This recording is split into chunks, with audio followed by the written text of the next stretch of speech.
3.8 Part 1. What made you want to become a referee? Mi padre fue árbitro, pero eso no me influenció.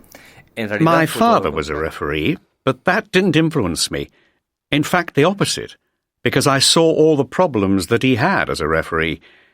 But as a child, I was always attracted by the idea of being a referee, and at school I used to referee all kinds of sports: basketball, handball, volleyball, and of course football. I was invited to join the Referees Federation when I was only 14 years old. Were you good at sport yourself? Yes, I was a very good handball player. People often think that referees become referees because they're frustrated sportsmen, but this is just not true in most cases, in my experience. What was the most exciting match you ever refereed?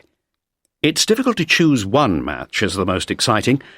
I remember some of the Real Madrid-Barcelona matches. For example, the first one I ever refereed.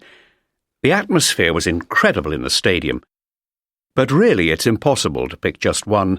There have been so many. What was the worst experience you ever had as a referee? The worst? Well, that was something that happened very early in my career.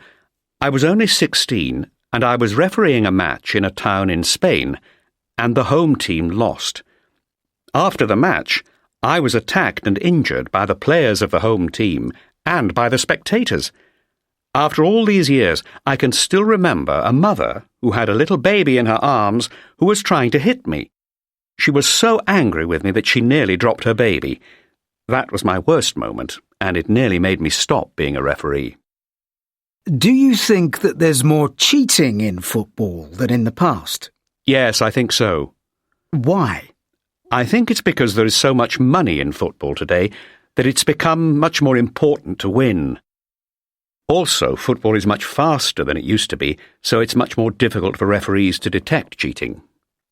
How do footballers cheat? Oh, there are many ways, but for me the worst thing in football today is what we call simulation.